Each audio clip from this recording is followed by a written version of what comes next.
Hi there, this is Dr. Vivian Lowe. Welcome back to VLMD Rounds, a podcast that focuses on bringing the art and science back to medicine. Today's episode is more of a personal one. I have been hearing about burnout quite a lot in the news and also from colleagues who have been sharing about their experiences with burnout. And I thought today I would focus on that, in particular, my own experience with burnout and some of my thoughts about the condition. Let's go. You've probably heard that about 50% of doctors in the US, and I suspect probably in other parts of the world, are suffering from burnout. I think the number is probably higher than that. Most physicians don't like talking about how they're doing. They don't like being so open about, the stresses that they're undergoing. Mostly it's also because I think we don't feel that there's any point in letting people know because nothing's going to be done about it, right? And people have talked about burnout, I would think, in the last 10 years. And really, there has been no meaningful change in helping doctors deal with burnout. So I am not surprised that, most doctors experiencing burnout are not really talking about it because what's the point?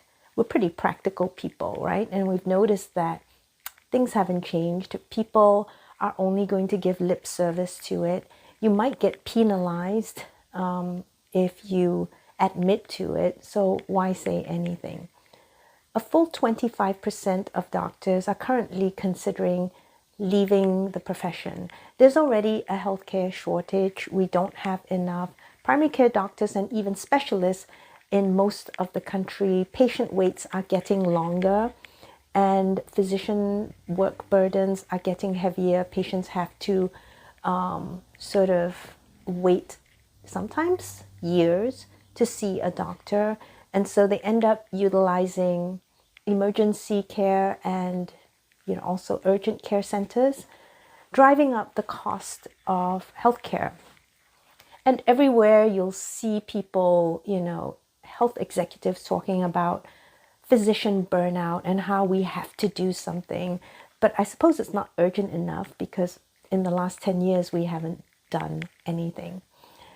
I always say that I had the gift of burning out early in my career. And it was a gift because it was early enough, just 2 years out from residency, that I could step back and evaluate my life, take a look at the big picture, and I could see that I was going down a direction that I didn't want to go. And it allowed me to stop in my tracks, reevaluate, and make some changes. So it really was a gift. At the time, I was in a very prestigious primary care practice, very well known in my area. There were 7 doctors in the practice, and I was the youngest and the newest to join the practice. They had a huge patient base, and every single doctor there, I think, was severely burnt out. So by the time I stepped in, the more junior ones in the practice were burnt out and ready to just dump on the next person that stepped in, and that just happened to be me. So there was nothing personal about it. It was just the trickle down crap in the system. Now, there were 3 partners in the practice. The first one, for personal reasons, had to take administrative duties only, so he wasn't seeing patients. And that meant that his entire patient base was now diverted to me. So I was seeing his patients. The second practice owner was probably also quite burnt out and took a fair amount of time off. And when he didn't come in, then his patient load went to me. And I was also expected to take on new patients and carry my own patient load. So it wasn't unusual for me to see 25, 27 patients per day. Now, at the same time, I was still rounding in the hospital because We didn't have hospitalists at the time in our hospital, and I was doing ICU and regular rounds. We had a short-term nursing facility across the street, and I was rounding there pretty much daily as well and doing admissions. And this was on top of my outpatient patient load. So basically, I realized after some time that I was working 120 hours out of 168 hours of the week. See, whenever anyone asks me now how many hours there are in the week, I always say, oh, 168. And I know this because from that time, I had calculated this out. Now, this was actually worse than my workload when I was in residency. In residency, I was on call every third night, and sometimes I stayed up more than that. But I still got some rest. At 120 work hours per week, I basically had minimal sleep, barely enough time to eat, and just travel back and forth from work, and didn't really have time for anything else. So it was quite miserable. I had a very heavy call schedule load. And I remember one time I was on call, and I was taking call from Thanksgiving till New Year's. And I remember one night, late at night at the hospital, I was there trying to get my notes done. And one of the surgeons came up to me and he said, "What are you doing here, Vivian? It's Christmas." And I said, "Oh, I'm on call." And he said, "But you were on call at Thanksgiving. I remember that." And I said, "Yeah, I'm on call from Thanksgiving to New Year's." And he looked at me in shock and in silence. And then finally he said, "Vivian, you are no longer a resident. And I'll just have you know, we don't even treat our surgical interns that way." Right? And I just looked at him wide-eyed. And I thought, wow, okay, well, even surgical interns have a better life than me. But at the time, I didn't think there was anything I could do about it. And so I just kept working and I just kept plodding. And there were some clues that things were not right. I was so tired. My brain was always just in a fog. And when I went on vacation once, I took a week, and I think I probably went down to Florida somewhere at a beach. And I remember, as soon as I arrived in the hotel, I started tearing. And my first thought was, I must have allergies. There must be something in this room that I'm allergic to. And that's why I was tearing. Well, I was tearing the entire week. I spent the week sitting on the sand, just staring into the ocean with tears running down my cheeks and thinking, what a bummer. Maybe I should take some antihistamines. I was that dissociated and disembodied that I didn't even recognize what was going on. And then, of course, I went back to work and just kept plodding on as usual until one day I was in my car. I still remember where I was. I was stopped at a traffic light, and I didn't think I was thinking anything in particular. But as soon as the light turned green, there was a car in front of me, and as soon as the light turned green, I hit the horn and I said, "Move!" Just a very nanosecond after the light turned green. I was screaming at the driver in front of me.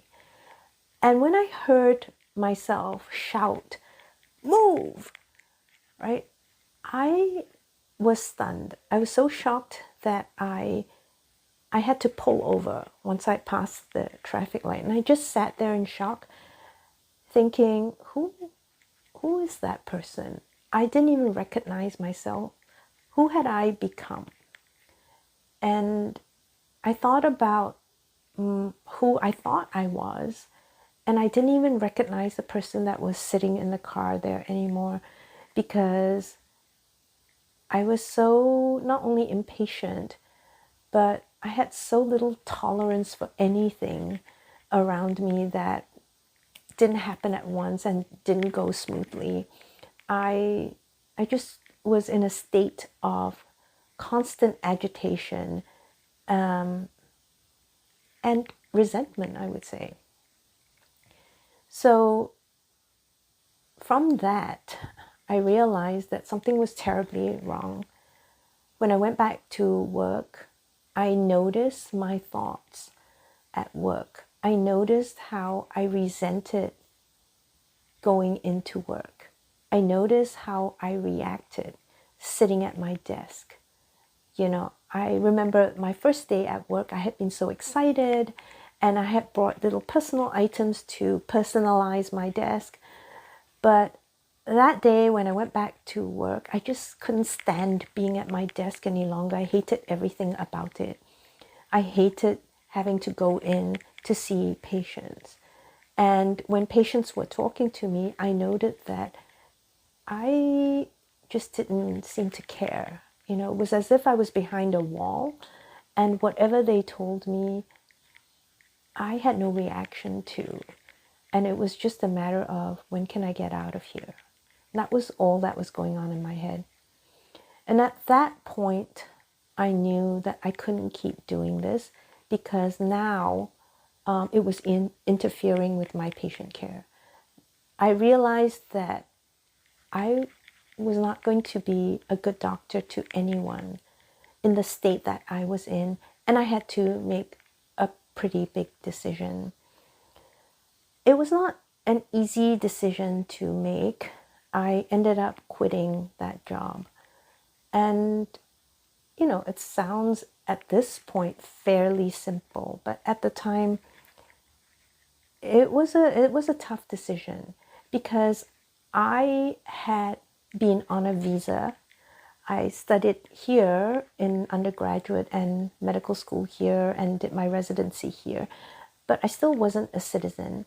And I had gotten a visa to work here, and the practice that I was at had applied for a green card for me.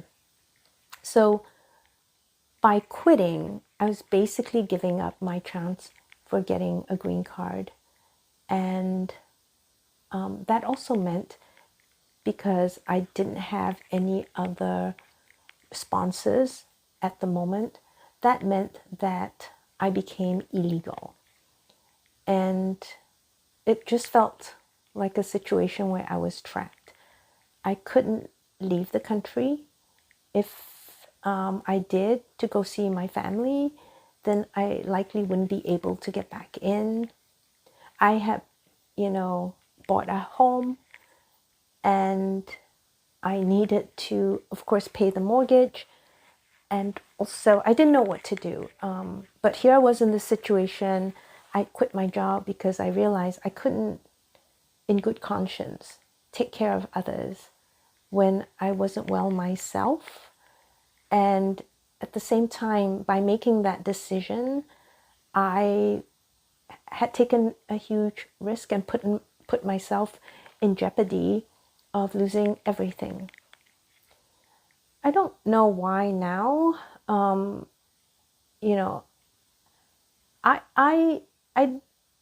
It just seemed the natural thing and the right thing to do at the time. I didn't think too much about it. A lot of my friends said that it was a courageous move at the time. I didn't think I was that brave. I just thought, I can't in good conscience go in and be a doctor when I can't take care of myself, and there's no way I can really take care of my patients. And it was more that ethical aspect that was bothering me so much that I quit. Plus, I also knew that if I didn't find a way to take care of myself, I wasn't going to have any kind of career in anything for the rest of my life. So having quit, I didn't have a job.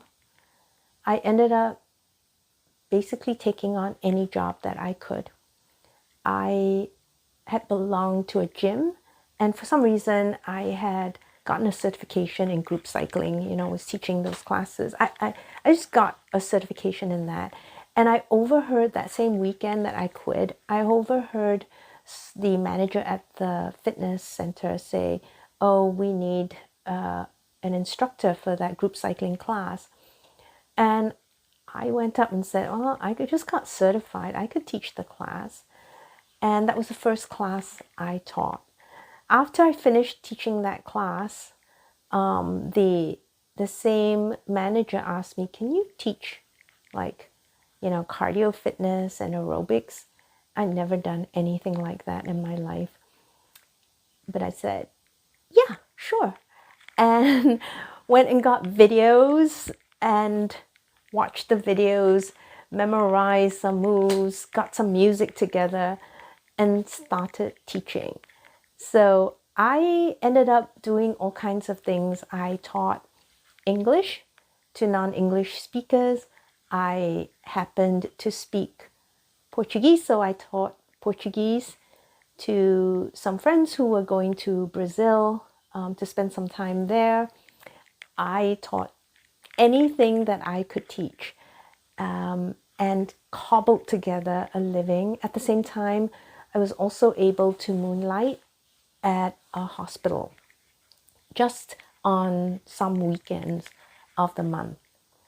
And it was at that time that I met with a bariatric surgeon, and he bumped into me and he asked me what I was doing, and I was somewhat evasive. I said, oh, just, hanging around doing some stuff.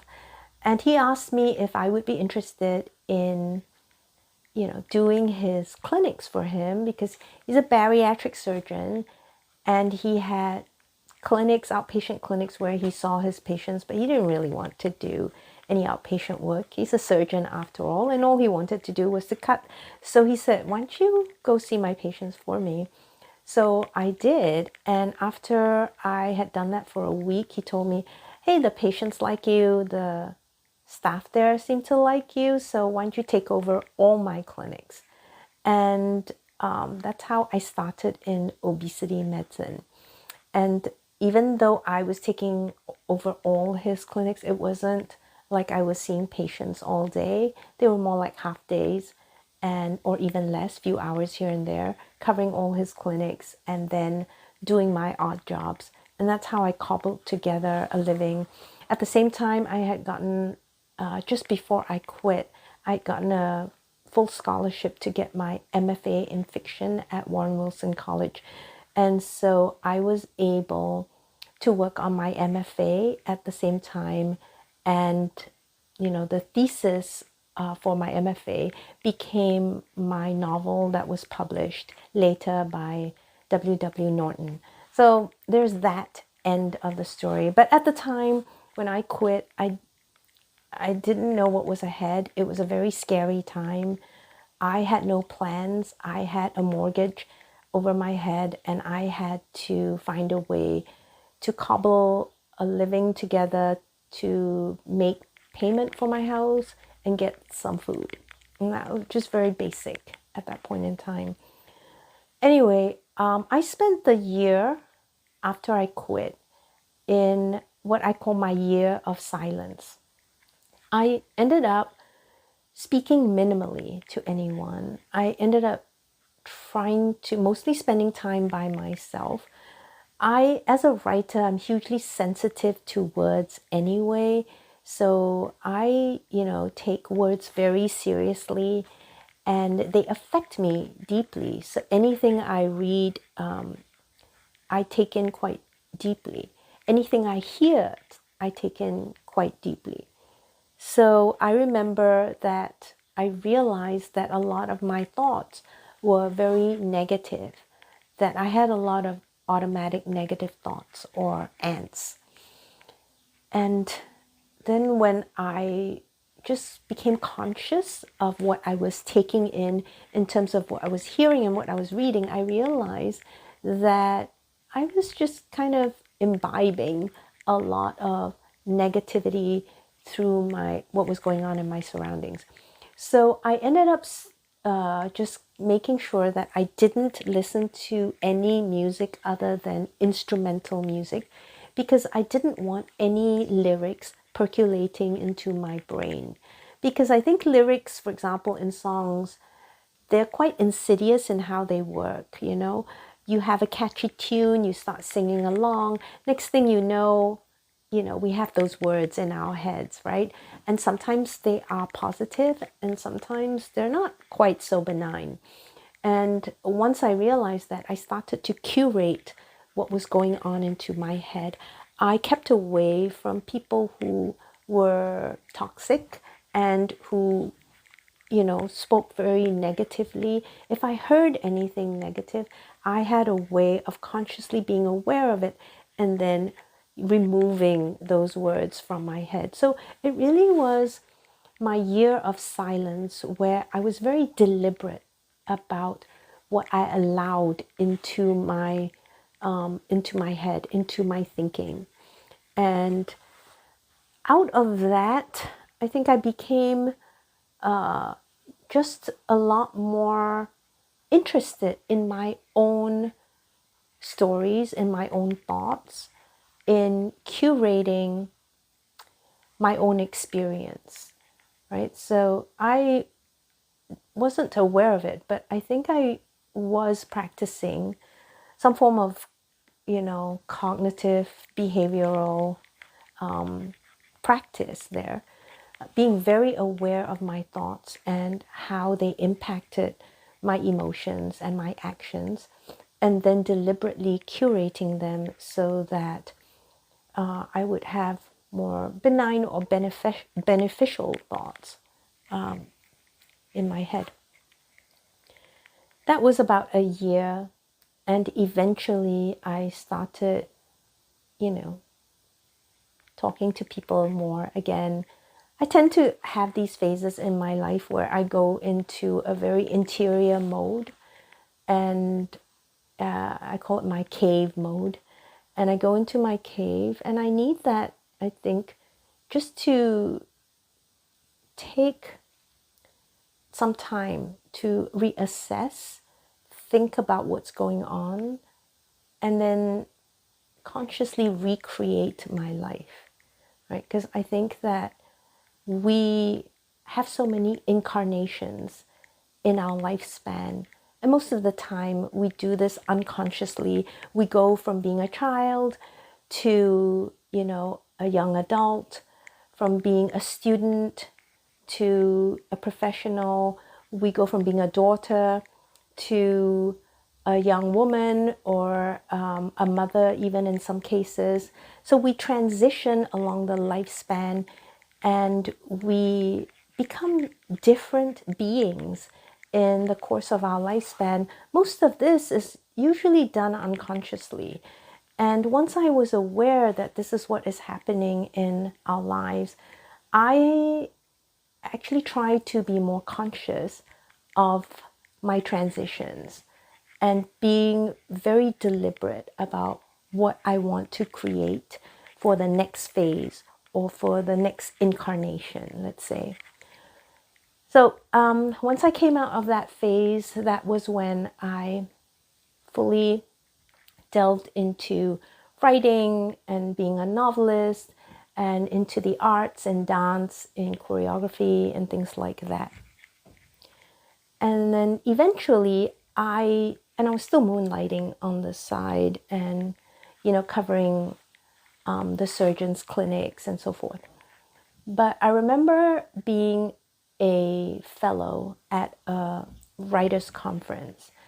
And when I was talking to one of the faculty members there, we went for a walk, and she was just reflecting on her life as a novelist, and she'd written many books. And yet on that walk, she said to me, she said, you know, Vivian, I don't know what I'm doing with my life. I have written 8 books and, you know, so what? Nobody cares. Most people in the world haven't read my works. I haven't changed the world or anything. And she said, you're very lucky because, you know, at least at the end of the day, you know, you go in, you see patients, and at the end of the day, you've helped someone. You've changed someone's life. And I remember being very silent on that walk and taking in her words. And I realized at that point that, you know, at least I felt I had a moral obligation. I had gone to med school, I had taken a spot in medical school, and I shouldn't abandon my profession completely because, you know, there were few enough of us. It was at that point that I decided that I would go back more fully into medicine. So that's just kind of my journey. And I, you know, continued to work in different places and then eventually went out into my own practice. The reason was that I had thought to myself, if I go back into medicine, I want to do it so I can change the field in some way. Because otherwise, if it's just about making money, I can just go do something else, get another kind of profession, another job, go into another career, and be done with it. There are lots more careers where you can make a lot more money and have a good life. So if you're going to stay in medicine, it has to be for a different purpose. And for me, it was to try and change something in the field. And I decided to go out into my own practice because I believed, and I still do, that you can't create something new from within a broken system, right? Because when you're in a broken system, that system only knows to recreate versions of itself, and it will not allow you to birth something new. So at that point, I knew I had to leave and go into my own practice if I were to try to create something new. So that's how I ended up in my own practice. And I was then free to just scrap away all the old ways of doing things, all our old assumptions about patients, about how we deliver care, and, you know, start everything anew, afresh, experiment, try different things, and get direct feedback from patients. So that allowed me to really grow and learn at the same time. And that was also a time for me to assemble my knowledge base in nutrition, in science, because I realized that I had learned very little in med school about the important things, about how to stay healthy. I knew nothing about exercise physiology or sleep or nutrition, right? I knew nothing about how to manage stress, help myself and my patients manage stress. And these were all the big things, but we devoted no time to any of them in med school. And so I had to start from scratch, look at primary material, assemble that knowledge base for myself in the time that I was in private practice. So that's kind of the general overview of my story. Now, in the same period of time, I watched my colleagues, friends, peers, and I realized that they were deep in burnout themselves. The big difference was I had this early in my career and I removed myself from it because I didn't want my life to be shaped in that way. I wanted to have control over who I became, my own way. But I think when you are young, oftentimes you're not aware of what's going on. And especially after residency, you've already delayed your work years because you had to do undergrad, but then you also have to do medical school, and then you do your residency training. And by the time you're out, you know, all your other friends have a 10-year head start over you, and you're in debt at the same time. And you have very little experience of life too, because you're in this very insulated world, you know, in the medical world, and you live, sleep, dream, think medicine alone. There's just no time for anything else. So you become very, very insulated from the rest of the world with, I think, you know, a kind of paradoxical experience, because you have some profound experiences with life and death, and yet you have no regular street life experience. I'm just, at least from my perspective, I didn't really have a lot of street smarts in the usual sense of the word, because I just never was in that world. I was just always immersed in the hospital and in the patient world.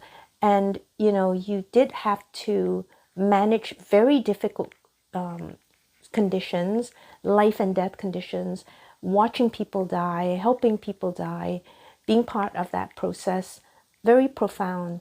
And yet at the same time, we were naive in so many other ways. So it was just this paradoxical kind of experience. And I noticed that over the years, a lot of my peers, they basically would go to work and they would start like me, the lowest person in the practice, and be dumped with all the work and get to a point where they were so overburdened and overwhelmed and tired. They reach a point of pure exhaustion. But by that time, they feel so locked in because they have bills to pay, they have debt that they have to manage, they have kids that they're raising, right? And so there's this sense of being shackled. I always call it the golden handcuffs, right? You are staying there so you can support your family and make all your bills and payments and obligations, but at the same time, you're not really living. So that's what I noticed was going on with my colleagues. A lot of them started to get very depressed. Many are still on antidepressants quietly. And that's the other thing. There's a lot of shame. There's a lot of secrecy in the burnout, because there's a sense of shame in not being able to cope. Because when we use the term burnout, a lot of times the implication is, oh, you weren't tough enough to take it, right? And residency was all about being tough enough. You had to be tough enough to not sleep for days. You had to be tough enough to take the abuse that was hurled at you. You had to be tough enough to just, do those grueling hours and constantly be on the go and never sit down, not even have a chance to go to the bathroom to pee, maybe missing meals, not be able to take care of yourself at all. And that was seen as being tough, right? Sort of a version of boot camp. And, being burnt out kind of implied that you were weak and that you couldn't take it. And there's a lot of shame around that. Furthermore, if you were to seek help, a lot of physicians feel trepidation because they don't want any records to indicate that they maybe had mental health issues, that maybe they're struggling with depression and so forth. They don't want any paper trails to document that. And when you register for your medical license, they're always asking you if you have any mental health issues, if you have any addictions and stuff like that. And you have to report that. And that is public records, right? So while the rest of the world has HIPAA, we report that. That's in your public record. So doctors are the only people that don't get HIPAA. Everybody else does, right? So I think that's what contributes to the reticence that doctors have in getting help, in talking about their burnout. So again, observing all this in my colleagues and in my peers, I have some thoughts about how burnout is perpetuated in the system. Now, the horrible part of this is that, as I said, a lot of the hospitals that employ doctors and the healthcare systems that employ doctors, they are well aware of burnout. This has been happening well before the pandemic. So it's, people blame it on the pandemic, but this was well before the pandemic. I think the pandemic just exacerbated it, just made it worse, right? So these healthcare systems, the first thing they do is they insult you by giving you a yoga coupon or, some trivial really, I don't know, condescending approach to dealing with your health. I had a physician tell me that they were each given a potted plant. Oh, you're burnt out. Here, take care of the plant and take care of yourself. And I don't even know how that was supposed to help.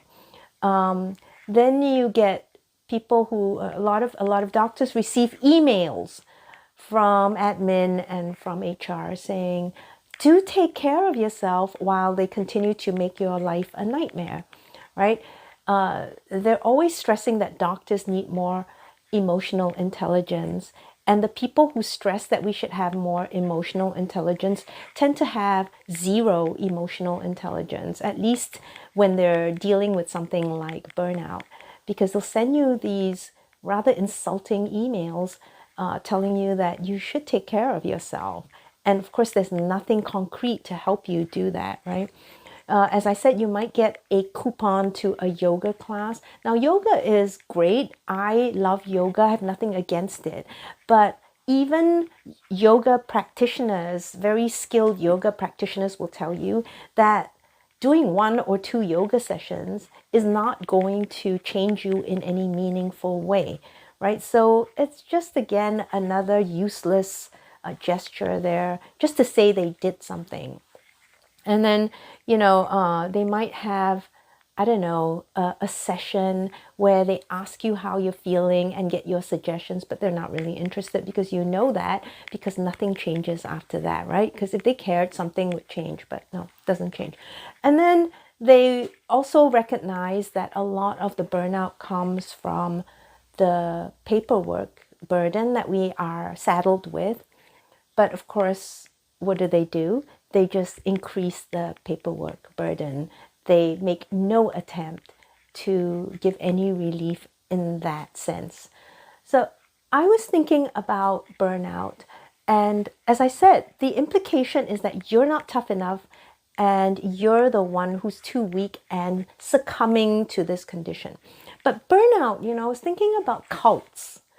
And because when I was an undergraduate, I remember that there were a lot of cults going on in the area at the time.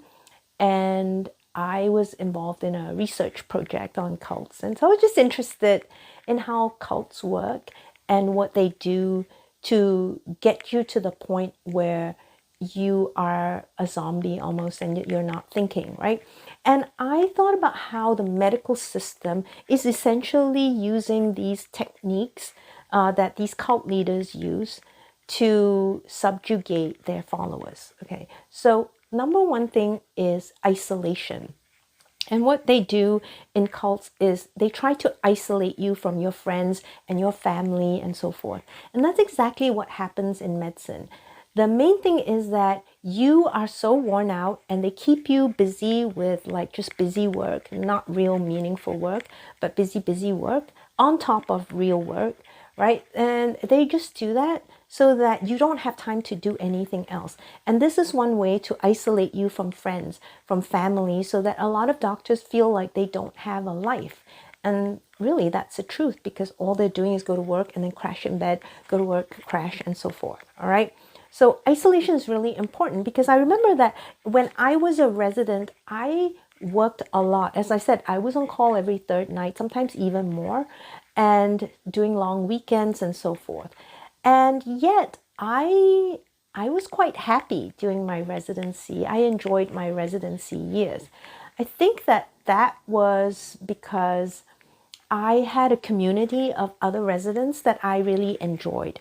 I liked the people that I worked with. It was a lot of fun. We had a lot of international residents. And so it was a very interesting experience for me. But once you go out and work on your own, right? Even when you work in a hospital system, you're at your desk and you really don't get to mix with anyone. And you're so busy, right? Your slots are filled and you have just 10 minutes to see each patient and so forth. And then you have the burden of charts, for example, click, click, click, click, click all day. So you're doing click medicine all day. And so you are barely going to the bathroom, barely eating, and you're just trying to get through your day. And you'll know that at the end of the day, you still have to bring in a whole bunch of paperwork or chart work to finish at home. So even when you get off work, there's another 2 to 3 hours at home on your own time that you're working on charts and paperwork. Right? So that means that that is not time that you are seeing your family members, bonding with your partners and with your loved ones, right? You're just in your little shell trying to get through your work. So isolation is a big thing. That's number one. Number two is absolute control. So cults have this way of making sure that they have absolute control over your life. And I think this is what happens when you end up working for a healthcare system or a hospital. They make you understand that, you are an employee and you have to do things exactly the way that they want you to do it, whether or not it's for the patient's best outcome. That's irrelevant, right? The idea is the hospital has these rules and systems in place, oftentimes for its own benefit. So there's already a direct conflict of interest there if we think about it properly, but let's just put that one aside for now. So they have control because you can't practice medicine the way you think is best for your patient. You have to abide by the rules and regulations because they are your employer. They control everything. They control your finance and how much you make, because the way that doctors work is you have a base salary, but then you have a compensation that's based on what they call relative value units, or RVUs. I think that's what they're called. And that's based on how many patients you see and how you bill. So the more patients you bill and the higher level that you bill, you will make more money because, by definition, the hospital is making more money. This is not tied to patient outcome. In other words, who cares if the patient is getting better? That's not the point. The point is that we bill in such a way that we have better financial outcome for the hospital, and then you get rewarded based on that. And they control the financial data as well. You don't quite get true transparency as to how they're billing and also how much money you're making. You just kind of get it in the ballpark figure. So even that, there's not full transparency, and they're controlling that information. The other thing is they're controlling you in terms of how you should be, to the point where they have these surveys and they have their patients fill these surveys up. And they're not based on patient outcomes. In other words, the patients are not asked if your doctor helped you get better. The patients are asked if the doctor smiled at you when you walked into the room. And if you did not smile at your patient, ding, right? You would get punitive measures, in the sense that, you'd be notified that, your reviews are not very good, and you have to do something about that, and you have to improve your emotional intelligence and blah, blah, blah. You should have more empathy, blah, blah, blah. I'm in Boston, and one of the hospitals here is holding a course in teaching doctors empathy. First of all, okay, I don't even know if I should get started on that topic, but if you have picked people to go into the field of medicine who don't naturally have empathy, then it's not the doctor's fault. We should look at who's picking those people, right? The selection committee maybe should be having those classes. And secondly, I actually know that most doctors who go into the field have huge amount of empathy for people around them. But what happens is that the system then spends, its entire life scrubbing that empathy out from the doctors, right? So we take in people with great empathy, who are kind, who mean to do the best, and then we just scrub it out of them. And then we point fingers at them and we blame them, because that messes with their minds, and that gives us even more control. There's no tolerance for any kind of feedback, right? If you critique in any way, there's no tolerance for that. and punitive measures, right? You'll be reviewed badly, you'll be called in. And again, instead of working with you to make the system better.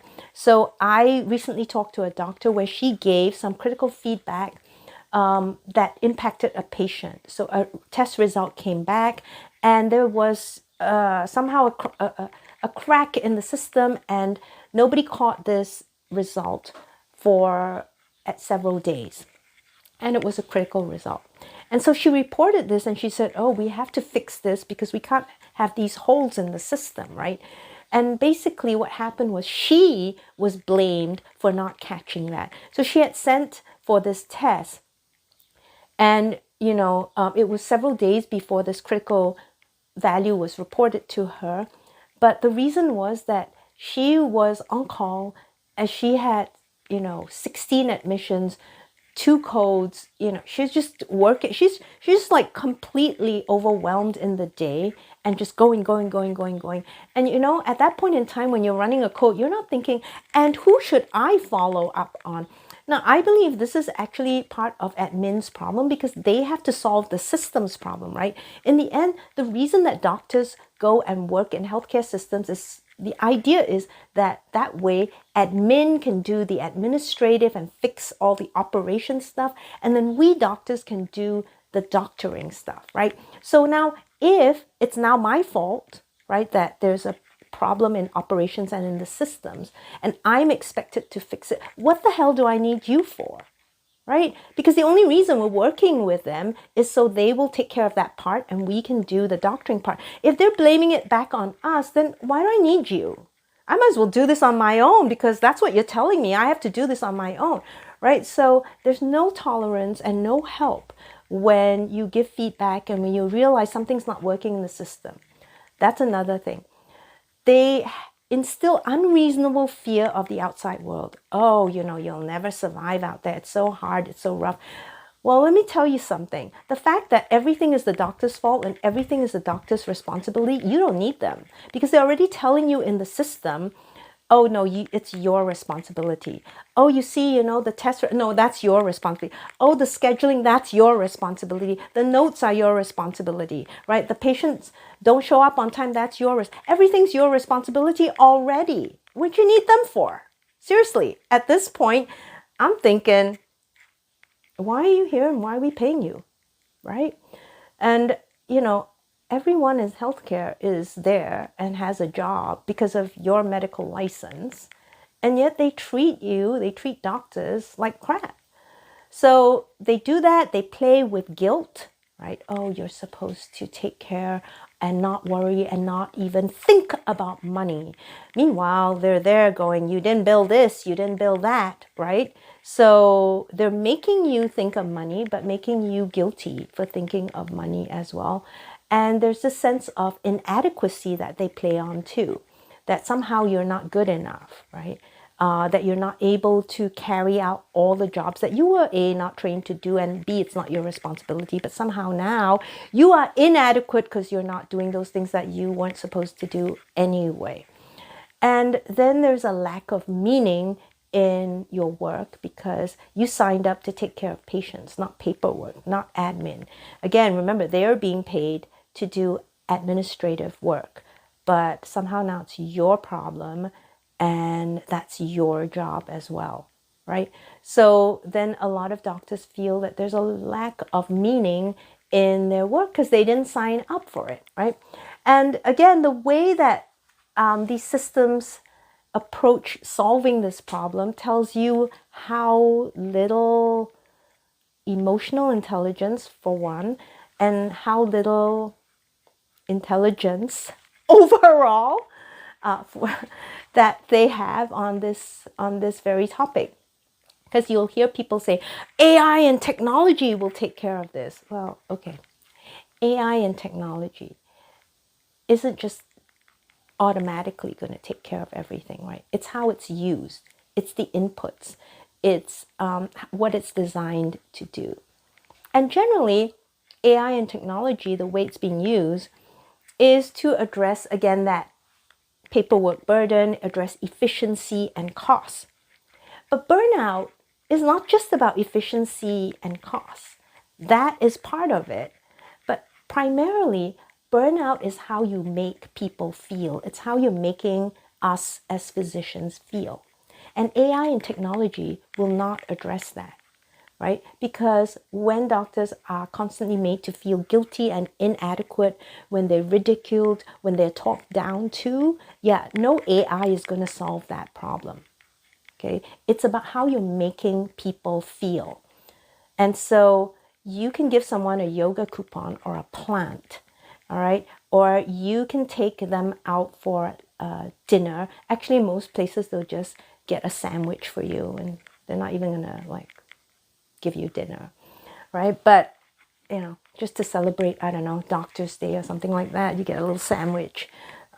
So it's not about those things. And if they don't see that, then it's very clear they have very little emotional intelligence, something that they accuse doctors of not having. Well, they severely lack that, clearly. And that's really all the reasons that they're not solving this problem, because they don't understand that burnout in the end is about how you're making us feel. It's about how little control we feel in our jobs, how little control we feel in a field that is based on our license, the liability and risks that we take for everyone in the healthcare system, right? And yet we have no autonomy, no voice in the system. That's really what burnout is about. And if anyone wants to solve burnout, they're going to have to address that. We are not so stupid that we're going to believe that you care when you send us a little candle or a little eye pillow. Okay, I'm just going to assure you that most doctors are very bright, and that is not going to appease them. So you can see I'm pretty fired up by this topic, just because not only have I experienced it myself, I have watched friends and family go through this. It's very painful.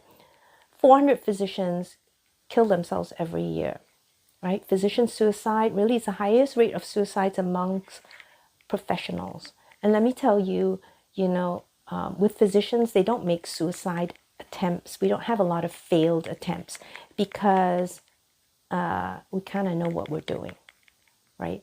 So when a physician decides, to end their lives, they're not going to miss.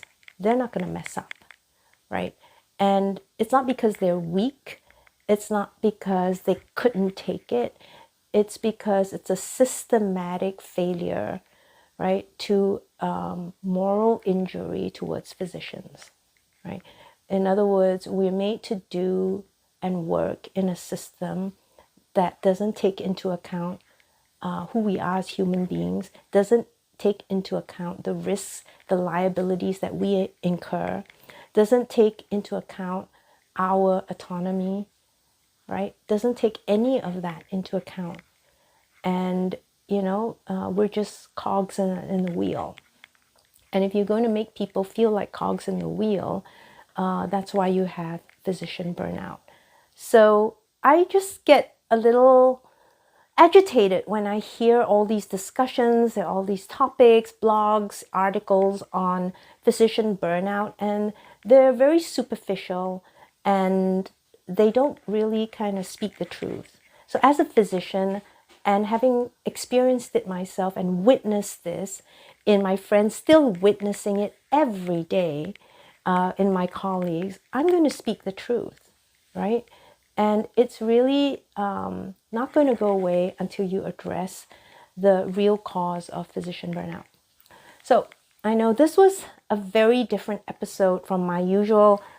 Thank you for allowing me to go on my rant, but it's something I'm very passionate about because, as I said, it's unbearable to watch colleagues suffer like this on a regular basis, and most of us never speak out. Most of the time, the public doesn't know what we go through. Sometimes I mention this to friends who are not in the field, and they are shocked and horrified at some of the conditions that we have to put up with in our jobs. some of the situations that we have to put up with, they're shocked, right? And many have said to me that's abusive, right? And yet physicians don't speak up because many times they're afraid to, and they're just so defeated. They're just morally, physically, emotionally exhausted. And that's why we have physician burnout. If you're suffering from physician burnout, I just want to say there is hope. And there is a way to just take control over your life again. If you ever want to reach out to me, you can contact me via my website, vivianlohmd.com, VYVYANELOHMD.com. If you want to share your experiences, put it in the comments below, especially on YouTube, and maybe send this episode to a friend who you think may be suffering from burnout. I hope somehow it helps you realize you're not alone and you're not the weak one. Really, the system is what is failing us. All right, so that's my episode for today. Thank you very much for listening. Signing out now from VLMD Rounds, I'm Dr. Vivian Lowe, and I sing the body electric. Goodbye.